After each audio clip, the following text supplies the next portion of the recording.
Option அன்பர்கள் அனைவருக்கும் வணக்கம். ஆப்ஷன் ட்ரிக்கி ட்ரேட் சேனல் மூலம் உங்களை சந்திப்பதில் மிக்க மகிழ்ச்சி அடைகிறேன். நான் உங்கள் சந்தோஷ். நான் செபியில் பதிவு பங்காளர் கிடையாது. இது பயிற்சிக்கான காணொளி. எந்த பரிந்துரையும் நாம் வழங்குவது இல்லை. டிஸ்க்ளைமர் படிச்சுக்கோங்க. ஆப்ஷன்ஸ் ட்ரேட் பண்ணுறவங்க இந்த மாதிரி ஸ்க்ரீன்ஸ் டெஸ்க்டாப் ஆர் டெர்மினலில் வந்து லேப்டாப்பில் வச்சுக்கிறதுக்கு முயற்சி பண்ணுங்கள். அப்போ தான் வந்துட்டு ஆப்ஷன்ஸ் பிரீமியத்தை ஒரு டிகே மற்றும் வந்து ட்ரெண்ட் எப்படி செட் ஆகுது அப்படிங்கிறது எல்லாமே நம்ம பார்க்க முடியும். ஏன்னா ஐடிஎம் டு ஓடிஎம்மோட பர்சன்டேஜ் எப்படி ரியாக்ட் பண்ணுறாங்க, open high low previous close எப்படி ரியாக்ட் பண்ணுறாங்க அப்படிங்கிறத சிங்கிள் பேஜில் பார்த்துக்கலாம். இது வந்து நீங்கள் ட்ரேட் பண்ணிகிட்ருக்கிற கம்பெனிலே கேட்கலாம், இல்லைனா எங்களிடம் தொடர்பு கொள்ளலாம். 9842610908 அப்படிங்கிற வாட்ஸ்அப் நம்பருக்கு பதிவு பண்ணுங்கள். நமக்கு வந்துட்டு கடந்த வர்த்தகத்தில் இரண்டாம் பகுதியில் சந்தை வந்துட்டு ஒரு தாக்கத்தை ஏற்படுத்தியிருந்தாங்க. அதுவும் மிகப்பெரிய தாக்கமாக இருந்தது. அதில் இறுதி நேரத்தில் ட்ரேட் பண்ணவங்களுக்கு ஒரு பிரச்சனையும் இருந்திருக்கு. ஏன்னா எல்டிபி வந்துட்டு ப்ரீவியஸ் க்ளோஸாக இல்லை. நிஃப்டி ஸ்பாட்டே பார்த்தீங்கன்னா 24,198 மட்டும் லோ வந்திருக்காங்க. ஆனால் க்ளோசிங் அப்படிங்கிறது 24,334 கொடுத்துருக்குறாங்க. அப்போது அந்த இறுதி நேரத்தில் நடந்த சம்பவம் இன்று தொடருமா அப்படிங்கிறது ஒரு கேள்விக்குறி. அதையும் நம்ம வந்துட்டு கொஞ்சம் பார்க்கணும். அதே போல் இந்த ஹை இந்த லோ நமக்கு ரொம்ப ரொம்ப முக்கியம். 24,396 ஹை போட்டிருக்காங்க ஸ்பாட்டுக்கு, 24,198 லோவாக இருக்காங்க. அப்போ மார்க்கெட்டை பொறுத்தவரை இந்த லெவலுக்கு உட்பட்டு இருந்தால், நேற்றைய ஹைக்கும் லோவுக்கும் உட்பட்டு இருந்தால் அதுக்கு ஒரு ஸ்ட்ராட்டஜி நீங்கள் இருக்கணும். 24,396க்கு மேலே இருக்கிறாங்க அப்படின்னா அதுக்கு ஒரு ஸ்ட்ராட்டஜி, 24,198க்கு கீழே இருக்கிறாங்கன்னா அதுக்கு ஒரு ஸ்ட்ராட்டஜியை நீங்கள் பில்ட் பண்ணணும். அதுவும் நேரத்திற்கு தகுந்தாறு போல் நீங்கள் மாற்றம் அடையணும். முடிந்தளவு ஆப்ஷன்ஸ் ட்ரேட் பண்ண வர்றவங்க ஆப்ஷன்ஸ் பையராக நிறைய பேர் வருவீங்க, ஆப்ஷன்ஸ் செல்லர்ஸாக நிறைய பேர் வருவீங்க. முடிந்த அளவு என்னென்னா பன்முகத்தன்மை சொல்லுவாங்க. அதாவது இரண்டுமே செயல்படுத்தக்கூடிய திறனோடு நம்ம வரணும். அதோட கேபிட்டல் இருக்கணும். ஏன்னா இங்கே டிகே அப்படிங்கிற ஒரு விஷயம் உள்ளே இருக்கிறதுனால இது வந்துட்டு ஆப்ஷன் செல்லருக்கு வந்துட்டு சாதகமாக இருக்கும். ஆப்ஷன் பையருக்கு இந்த சாதகமே கிடையாது. அப்போ இந்த மாதிரி டயத்தில் ஆப்ஷன் பையராக இருக்கக்கூடாது, ஆப்ஷன் செல்லராக இருக்கணும்.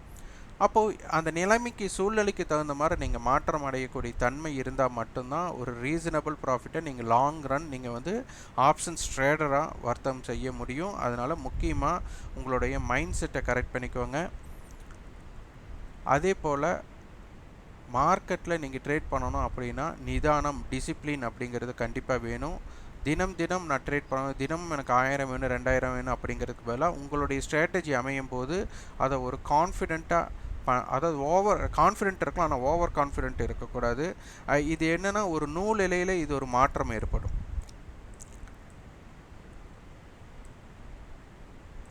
ஒரு தன்னடக்கத்துக்கும் தலைக்கணத்துக்கும் எப்படி வந்து ஒரு நூல் இலை வித்தியாசம் இருக்கோ அதுபோல் மார்க்கெட்டில் ரெசிஸ்டன்ஸ் அண்ட் சப்போர்ட்டுக்கும் அதே மாதிரி நூல் இலை தான். என்னால் முடியும் அப்படிங்கிறது ஒரு தன்னடக்கம்னா, என்னால் மட்டும்தான் முடியும் அப்படிங்கிறது எப்படி தலைக்கணமாக ஒரு நூல் நிலையில் அந்த மாற்றம் இருக்கோ, இங்கே ரெசிஸ்டன்ஸ் அண்டு சப்போர்ட்டுங்கிறது எல்லாத்துக்குமே ஒரு விஷயம் தெரியும். அப்போ இந்த சப்போர்ட்டில் மார்க்கெட் திரும்பி மேலே போகலாம், அதே மாதிரி ரெசிஸ்டன்ஸில் பட்டு மார்க்கெட் கீழே வரலாம். அப்போ என்ன பண்ணுவாங்க, இந்த இடத்துல செல் பண்ணுறதுக்கு முயற்சி பண்ணுவாங்க, இந்த இடத்துல வந்துட்டு பை பண்ணுறதுக்கு முயற்சி பண்ணுவாங்க. இது வந்துட்டு ஆனால் ரெசிஸ்டன்ஸை பிரேக் அவுட் ஆயிடுச்சுன்னா மார்க்கெட் மேலே போய்டும், சப்போர்ட்டை பிரேக் பண்ணிச்சுன்னா மார்க்கெட் வந்து கீழே போய்டும். இது ஒரு பிரேக் அவுட் ஸ்ட்ராட்டஜிக்குள்ளே கொண்டு வருவாங்க. அப்போ இந்த இடத்துல பண்ணணும், ரெசிஸ்டன்ஸை தாண்டினதுக்கப்புறம் தான் பை பண்ணுவாங்க, சப்போர்ட்டை பிரேக் பண்ணிச்சுன்னா செல் அடிக்க ஆரம்பிச்சிடுவாங்க. அப்போ இது ஒரு நூல் இலையில் மாற்றங்கள் நிகழும். அப்போ இந்த மாற்றங்களை தெரிஞ்சுக்கிட்டவங்க யாரெல்லாம் அப்சர்வ் பண்ணியிருக்காங்களோ அவங்க மட்டும்தான் ஒரு ட்ரேடிங்கில் வந்துட்டு இங்கே செட் ஆக முடியும். அப்போ இந்த இடத்துல நீங்கள் வந்து ரியாக்ட் பண்ணுறீங்கன்னா என்ன வேணாலும் நடக்கலாம் மார்க்கெட்டில். அதனால் ஒரு டீசெண்டாக ஒரு ஸ்மால் ஸ்டாப் லாஸில் நீங்கள் ஏதாச்சும் ஒன்று ட்ரை பண்ணணும், ஆனால் அதையும் ரொம்ப நம்பக்கூடாது. அதே மாதிரி ஒரு ட்ரேட் இனிஷியேட் பண்ணுறீங்க, உங்களுக்கு இன்றைய தினத்தில் அது செட் ஆகலை அப்படின்னா கண்டிப்பாக நீங்கள் வந்துட்டு சிஸ்டத்தை க்ளோஸ் பண்ணிவிட்டு மார்க்கெட்டை பார்க்கவே கூடாது. மார்க்கெட்டை பார்த்தீங்க அப்படின்னா நீங்கள் பார்த்தப்பெல்லாம் உங்களுக்கு ஆப்பர்ச்சுனிட்டிஸ் இருக்கிற மாதிரியே மார்க்கெட் காட்டும். அதனால் அது வந்து விட்டுருக்கவனிங்க. ஓகே, அடுத்தது நம்ம வந்துட்டு as usual நம்ம என்ன பண்ணுவோம், எட்ஜ் லெவல் வைட் லெவல் இது பண்ணுவோம். இப்போ க்ளோசிங் ப்ரைஸ் எடுத்துட்டோம் அப்படின்னா 235 பாயிண்ட் அப்படிங்கிறது எட்ஜ் லெவலை கால்குலேட் பண்ணுறக்கும், இந்த 235 ப்ளஸ் 235 எடுத்துட்டீங்க அப்படின்னா ஒரு 470 புள்ளிகள். இது வந்து வைட் ரேஞ்சை கால்குலேட் பண்ணுறக்கு வந்துடும். ஓகே, அப்போ மைனஸ் 235 அதே மாதிரி மைனஸ் 470 24350 அதே மாதிரி ப்ளஸ் 235 அதே மாதிரி ப்ளஸ் 470. அப்போ 235 அப்படின்னு எடுத்தாச்சுன்னா 24350 ப்ளஸ் 250 என்னன்னா 600 வரும். அப்போ 24585 அப்படிங்கிறது எட்ஜ் லெவலாக இருக்க போகிறாங்க.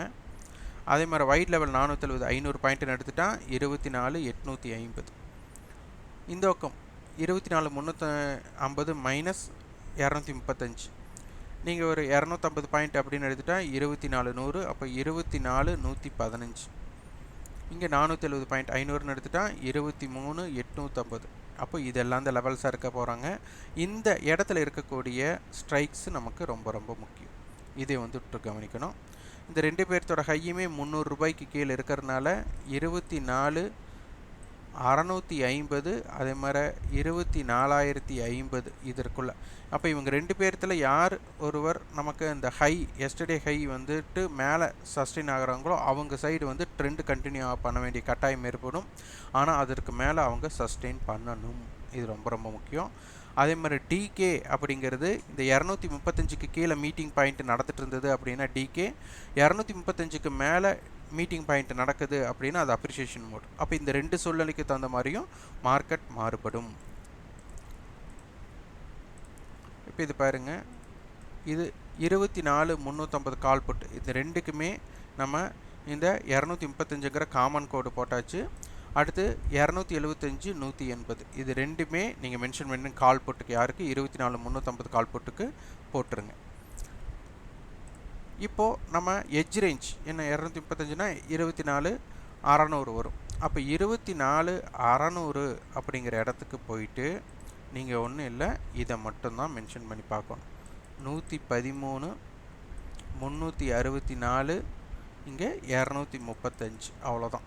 இந்த டேட்டாஸ் இவங்ககிட்ட என்ன ரியாக்ட் பண்ணுது இது நீங்கள் வரைபடத்தில் அங்கே மென்ஷன் பண்ணணும். இதுக்கு மட்டும்ட்டு இல்லை, எல்லாமே நீங்கள் அதுதான்.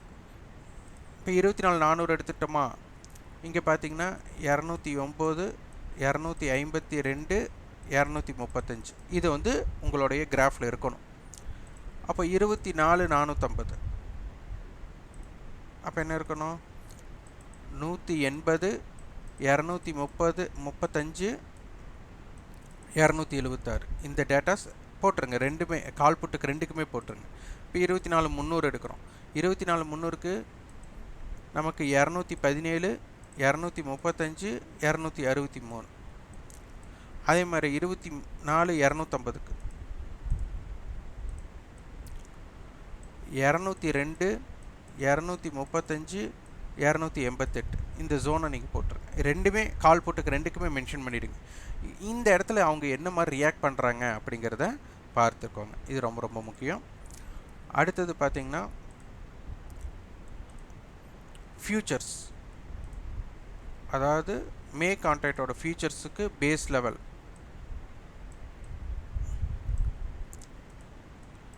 24350 ஒரு பேஸ் லெவல், 24650 ஒரு பேஸ் லெவல், 24450 ஒரு மிட் பாயிண்ட். அப்போ இதுக்கு மேலே 450க்கு மேலே இவங்க நிலை பெற்றால் என்ன நடக்கிறாங்க, இந்த ஜோனுக்குள்ளே இருந்தால் என்ன நடக்கிறாங்க, இந்த ஜோனுக்குள்ளே இருந்தால் என்ன நடக்கிறாங்க, இதற்கு கீழே இருந்தால் என்ன நடக்கிறாங்க, இதற்கு மேலே என்ன இருந்தால் நடக்கிறாங்க அப்படிங்கிறத ஃப்யூச்சர் மார்க்கெட்டுக்கு பாருங்கள். அதே மாதிரி